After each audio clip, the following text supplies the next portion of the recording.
Today, the nation remembered the men and women in blue who paid the ultimate sacrifice. The Nashville Fraternal Order of Police held its annual memorial service. It pays tribute to police officers who died in the line of duty.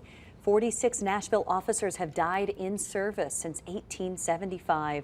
The FOP says those officers sacrificed their lives as part of their dedication to serving this community.